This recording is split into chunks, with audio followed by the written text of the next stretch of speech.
I made a few calls the very same evening I saw that available for private sale notice because something in me had shifted.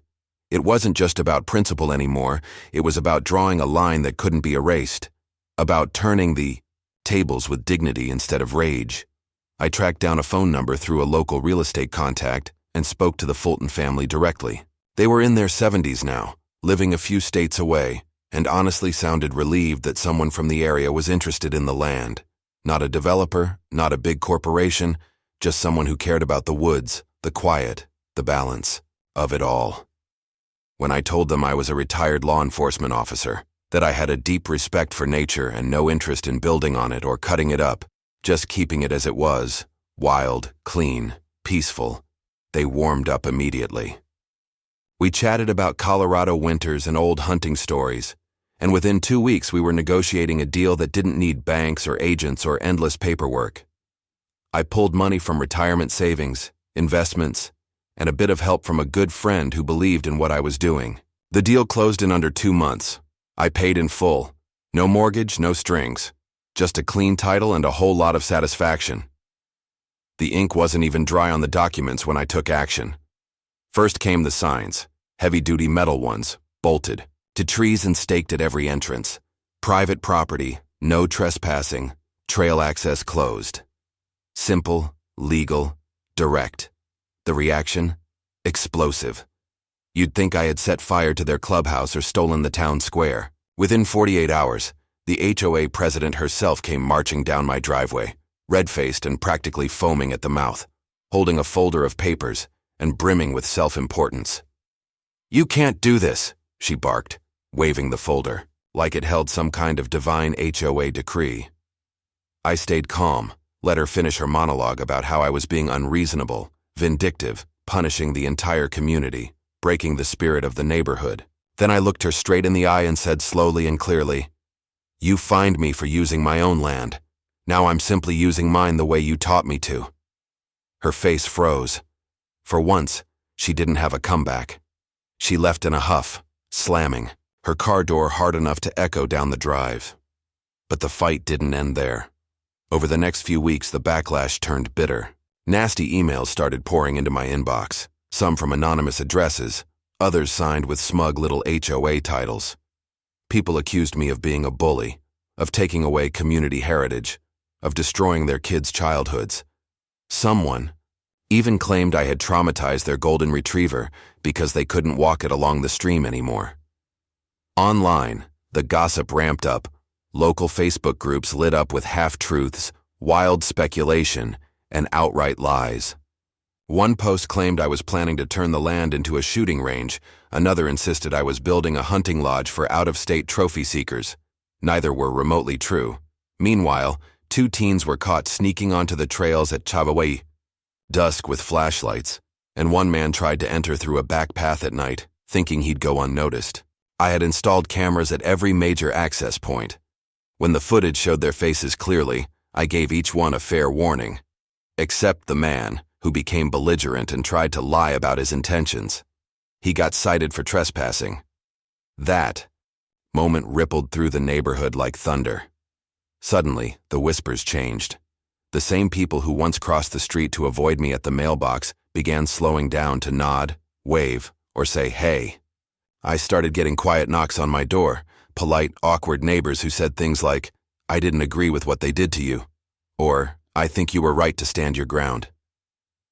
At the post office one afternoon, an older gentleman I barely knew leaned in and whispered, "They've gone too far. Good for you for standing up to them." It wasn't about the land anymore. It was about someone finally saying, "Enough." About someone showing that bullies, even in HOA boardrooms, don't get to win just because they wrap their ego in policy.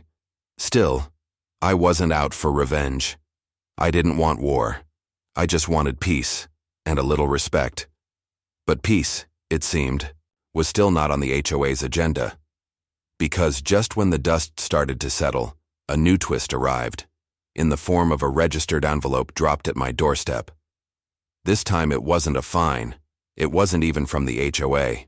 It was from a lawyer. Apparently, the board had hired a firm to investigate whether I had acquired the land in bad faith, or if they could find some legal grounds to force an easement, meaning they wanted to sue their way into trail access, even though they'd never owned the land to begin with. I stared at the letter for a long time, heart pounding, not with fear, but with disbelief. They were actually going to try and take back what they never had. That's where things are headed now. And you're going to want to see exactly how far they were willing to go to claw back control, and how, once again, they forgot they were up against someone who'd spent a lifetime standing up to bullies in and out of uniform. So if you've enjoyed this story so far, make sure to like this video, hit that subscribe button, and don't forget to tap the bell icon and set it to all notifications so you don't miss the next chapter. Because what's coming next will absolutely blow your mind.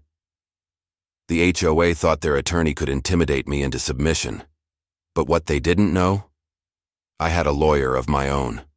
One who found something hidden in their original lease agreement that could burn everything they'd built to the ground. You won't believe what that clause said, or what it means for their precious little hiking dream. Stay tuned.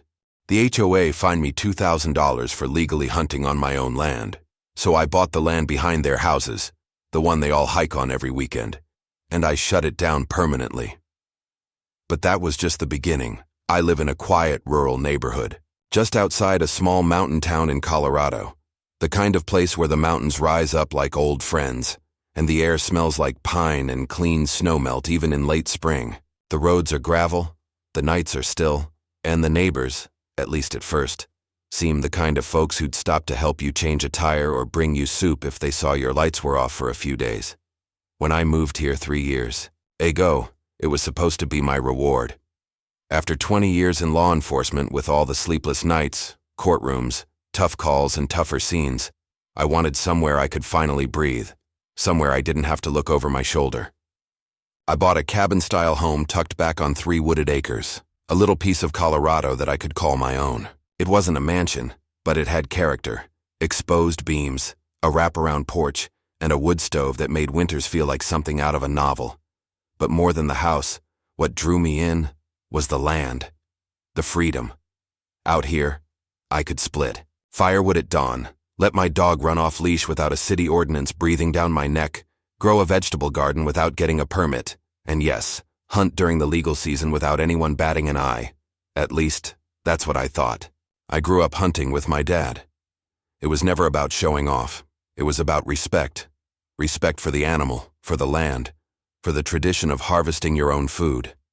That connection, that silence in the woods, that stillness when you're waiting and the forest seems to notice you but doesn't mind.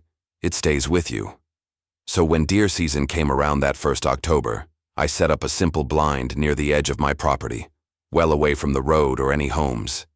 I had all the right tags, licenses, and followed every rule to the letter. And when I got a clean shot on a buck one morning, I took it quickly, cleanly, respectfully. I dressed the animal in a secluded spot near the tree line and stored the meat in a cooler, feeling proud, grateful, and fully at peace for the first time in years. But peace, as I was about to learn, doesn't mean the same thing to everyone out here. A couple of days later, I received a certified letter in the mail from the Homeowners Association. It felt like a slap in the face. The envelope even smelled like smugness. They fined me $2,000 for engaging in dangerous and disruptive activity within the neighborhood. Their justification? That I had discharged a firearm inappropriately. I was stunned. I thought maybe it was a mistake, maybe some mix-up, but no. I called the HOA president, Susan something, and she was cold as ice. Said hunting, even on private land, wasn't in line with the values of the community. I asked her what rule I had violated. She paused, clearly fumbling, and said something about creating a sense of fear for other residents. Fear from a lawful, licensed activity conducted in silence on my own land, away from everyone?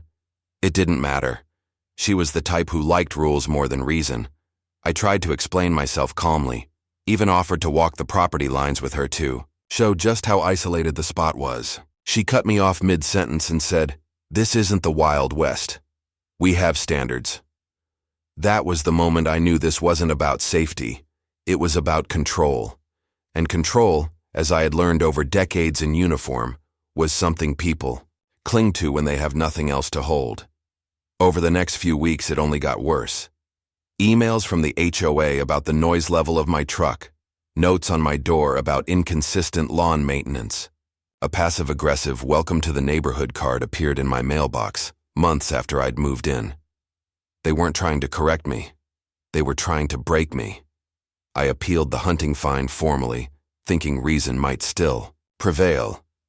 But the board rejected it unanimously, claiming that even if my actions were legal by state law, they were inappropriate for our community environment. Meanwhile, I learned that behind our homes, about 40 acres of land, wooded, beautiful, full of trails and streams, was not HOA property at all. They leased it from a local family for the residents to use as a community hiking area. It was their crown jewel, their pride, the one thing everyone in the neighborhood raved about. And suddenly I had an idea. But I'm getting ahead of myself. The point is, I moved out here to live quietly, to heal, to enjoy the freedoms I spent my whole life defending. Instead, I found myself under siege in my own backyard by a group of people who believed that rules should be bent to fit their opinions. And the worst part? Most of my neighbors stayed silent. I saw them on the trail. They smiled politely. But when the HOA came for me, not a single one spoke up. They just hoped to avoid being the next target. Well, I don't roll over. Not for people like that. And I realized I had something they didn't. Not just land, but leverage. But I'll tell you what happened next in the following part of the story, because that's where everything changed. If you're curious about how I turned the tables on the entire HOA, not with violence or shouting, but with a single smart move that they never saw coming, make sure to like this video, subscribe to the channel, hit that bell so you get notified when the next part drops, and turn on all notifications. You're not going to want to miss what happened when I made one quiet purchase that brought their little empire crashing down. And trust me, that was just the beginning. It started one crisp October morning, the kind of morning that smells like pine needles and frost, with the sun just beginning to break over the ridgeline and mist still clinging to the trees like a secret.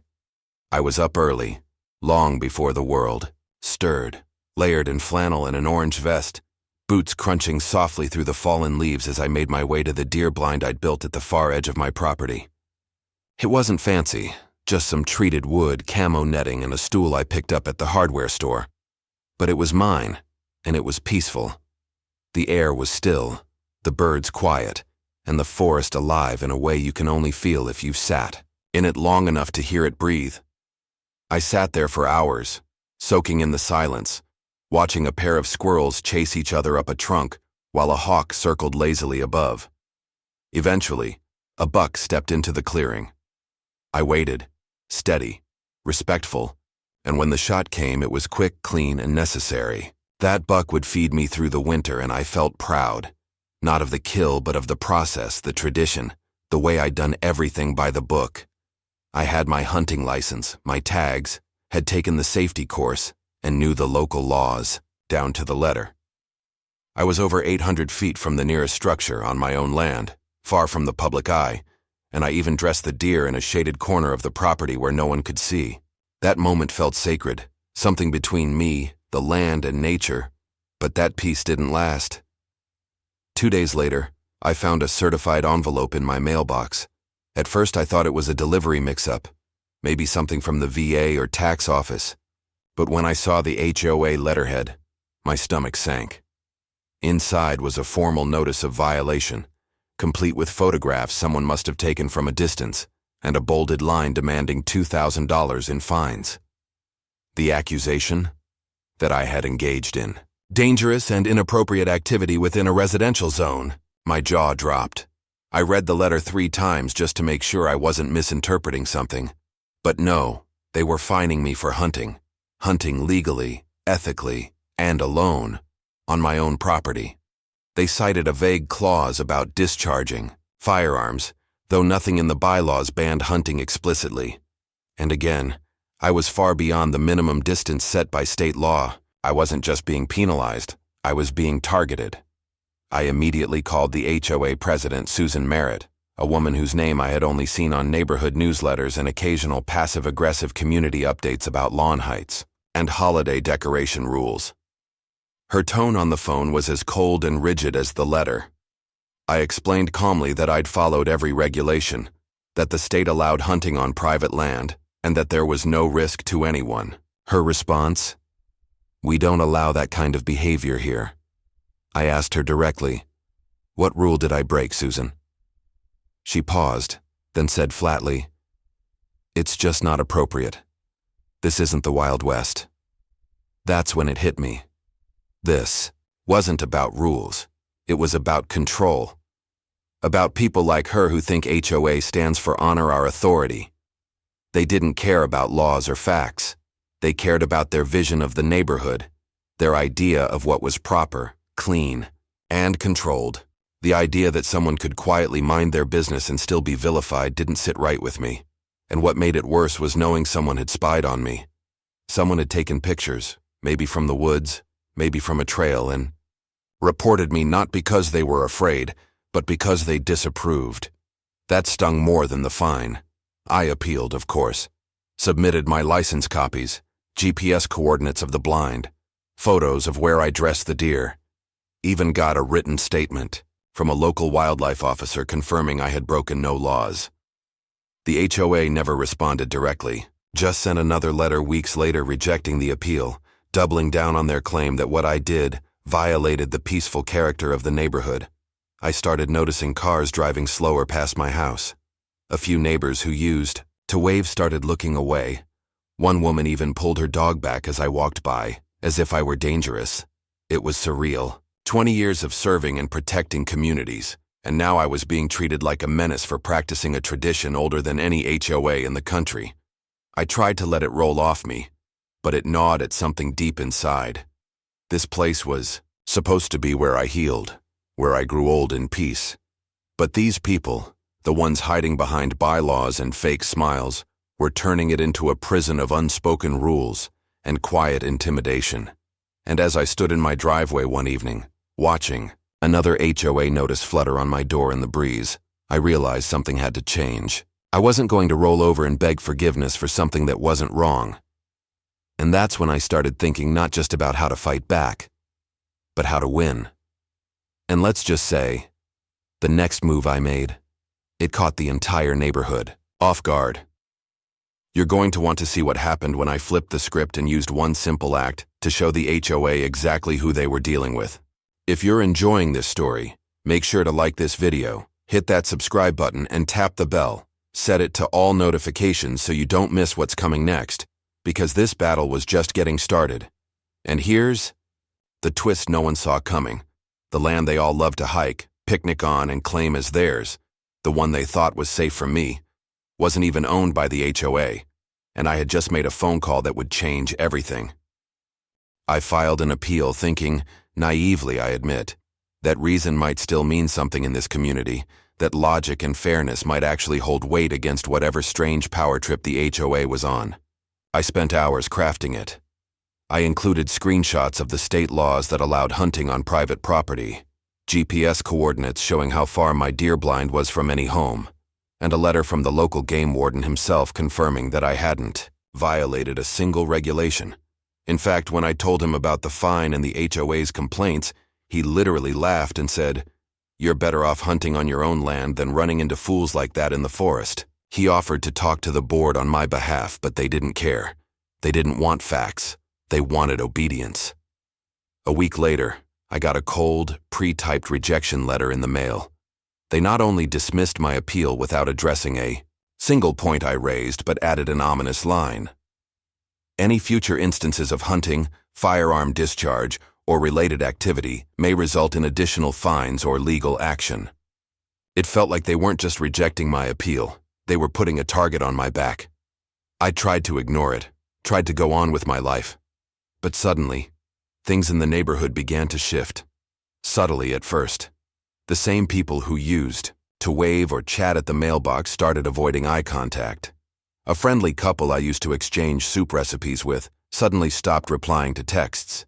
Then I overheard a bizarre conversation outside the local hardware store, two residents whispering about that cop-turned-hunter guy with guns on his porch. I don't even own that many firearms, and the few I do are secured inside my home. But rumors, like wildfire, don't need fuel. Just a spark. Apparently, that's what the HOA had started. A whisper campaign. I learned through one of the more decent neighbors that a couple of board members were privately calling me reckless and unstable. They were telling people I had a military-style setup on my property and that I posed a safety concern to the community. One family even pulled their kids from the bus stop near my driveway and began driving them to the corner instead. That hit me hard. I had spent 2 decades protecting families just like theirs, and now I was being treated like some kind of monster simply for engaging in a legal, quiet tradition on my own land. I wasn't just being fined anymore. I was being exiled, socially, emotionally, and by policy. But they weren't done. The final straw came in the form of a new notice slipped into everyone's mailboxes under the guise of community improvement. The HOA had passed a new internal policy, unilaterally, banning all forms of hunting within the neighborhood limits, including on private property. Violators would be fined up to $5,000. The policy was vague enough to leave room for interpretation, but threatening enough to scare most people into compliance. I felt sick. This wasn't just about me anymore. It was about a group of people deciding they had the right to override state laws, property rights, and personal freedoms based on their own fears and biases, and they were getting away with it. At least that's what they thought. Because as I sat on my porch that evening watching the sun dip below the tree line, something clicked. I remembered something. Something most people seem to have forgotten. Behind our subdivision, tucked just past the last row of homes, were 40 beautiful, untouched acres of wooded land. It had winding trails, wildflowers in spring, a peaceful stream that trickled through a grove of aspens, and meadows where families, often picnicked and dog walkers strolled on lazy afternoons. The HOA didn't own it. They leased it from an old ranching family who'd held the land for generations. It was the pride of the community. They treated it like their own. But technically, it wasn't. I pulled out the county assessor's site and typed in the parcel number. Sure enough, the land was still owned by the Fulton family, people I vaguely remembered from a farmer's market stand nearby. I kept digging. My jaw tightened when I saw the words, "Available for private sale. Inquire directly." I stared at that screen for a long time. All the pressure, the fines, the judgment, the isolation. They had done everything they could to push me out. But now I had a way to push back. Not with fists or angry emails. Not by breaking rules, but by using the very system they thought they controlled. I knew I couldn't act impulsively. I had to be smart, quiet, surgical. So I set up a meeting with the Fulton family, told them I was a local resident interested in preserving the integrity of the land. I didn't lie, but I didn't exactly tell them the whole story either. They were older, kind, and as it turned out, tired of dealing with the HOA boards, constant demands and late payments. The lease was expiring soon and they were considering selling outright to simplify their affairs. I made a cash offer, one that came from years of careful savings, retirement planning, and yes, a little bit of help from a buddy in real estate who owed me a favor. The offer wasn't just accepted, it was welcomed. And just like that, the land that the HOA treated like their backyard was no longer theirs to touch. They had no idea what was coming. So if you're still with me, hit that like button, subscribe to the channel, and be sure to click the bell icon. And make sure it's set to all notifications, because the next part of this story is where it really gets wild. What happened after the deed changed hands shook this neighborhood to its core. Their weekend hikes? Gone. Their dog runs and yoga retreats? Gone. Their so-called community space was now mine. And what I did with it? Let's just say, it sent shockwaves through every mailbox and HOA meeting for months. You won't believe what I posted at every trailhead, and who showed up at my door begging for a second chance. Don't miss what happens next. It's been a year now since the trails were closed, and I can't begin to describe the quiet transformation that's taken place, not just on the land, but in me. The once well-worn paths that echoed with chatter, dogs barking and children shouting have faded into soft grass and fallen pine needles. The forest is healing. The deer and elk that used to skirt the edges now walk openly down the old hiking trails, their ears twitching at the sound of the wind instead of footsteps. A mother fox has taken up residence near the stream, and I've even seen a black bear with 2 cubs crossing through the lower meadow. The peace is tangible now, the kind that seeps into your bones. I still wake early, just like I did during my years in law enforcement, but now it's not to check reports or respond to dispatch. It's to watch the sunrise through the trees, coffee in hand, and maybe, just maybe, track a quiet buck moving through the mist. I continue to hunt, legally, ethically, respectfully. No drama, no noise, no trouble. The HOA, they haven't bothered me since that letter battle ended. After trying and failing to force access through a lawsuit, which collapsed when my attorney produced a clause in the original land lease that explicitly forbade third-party easement claims, the board backed down. Hard. They spent tens of thousands of dollars from their HOA budget on a legal fight they couldn't win, and when the truth came out, the community turned on them. 2 board members resigned under pressure from furious residents who felt misled and betrayed. The president barely clung to her position, and even she had to backtrack several aggressive policies, including the no hunting clause that started this mess. It was as if the neighborhood finally woke up to the truth. Control isn't the same as leadership, and rules without fairness are just tools for tyranny. Quietly, over time, people who once ignored me began to wave again. Some stopped by to say they respected how I handled it. One older gentleman who'd been on the fence through the whole ordeal said something that stuck with me. "You didn't shout, you didn't threaten, you just stood your ground and let them dig their own hole." That's really the heart of it. I didn't break the law. I didn't stoop to their level. I didn't spread rumors or scream at meetings. I just used the tools I had, my knowledge, my resources, my patience, and showed them what boundaries look like. Boundaries that weren't meant to punish but to protect. That's what people sometimes forget. You don't always need to fight loud to win. You can win by being firm, by being smart, by standing so still and so sure that the storm has no choice but to move around you. I've kept my cameras up, not because I expect trouble, but because I believe in being prepared. And even though the forest is quiet now, I still catch glimpses of people walking the perimeter, stopping at the no trespassing signs, shaking their heads, maybe thinking about how things could have gone differently.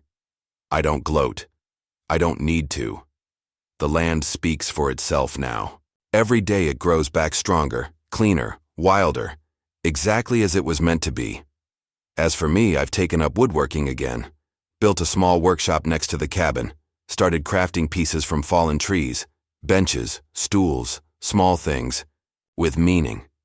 I've even started teaching a few neighborhood kids, the ones whose parents supported me quietly through all this. It's funny. Some of the same folks who once believed the worst about me now drop by with scraps of wood and stories about their own family land. In the end, this whole ordeal reminded me that people can change, but only if someone stands up and shows them how. And maybe that's the lesson worth sharing here. If you ever find yourself backed into a corner by people who twist rules to serve their own power, don't panic, don't shout, and don't give them the satisfaction of seeing you flinch. Instead, know your rights, know your values, and if you must respond, do it in a way they never saw coming. A way that's quiet, lawful, and impossible to undo. Because sometimes the most powerful thing you can say is nothing at all. Just action, clear and unshakable. And that, my friends, is why I'm still here, living free on the land I love, with no regrets and no apologies. If you've been inspired by this story, please do me a favor. Like this video, hit that subscribe button and turn on the bell icon. And make sure it's set to all notifications so you don't miss the next part. Because this story isn't quite over yet. Just last week, I received an anonymous letter in my mailbox. No return address, handwritten note tucked inside. It said, "They haven't given up. They're planning something new. Be ready." And trust me, I always am. You won't believe what they're trying next. Stay tuned. If this story struck a chord with you, do me a favor. Smash that like button to show your support. Hit subscribe if you believe in standing your ground, and tap that bell icon so you never miss what's coming next. Because trust me, the story isn't over, and what happens next might just blow everything wide open. You won't want to miss it.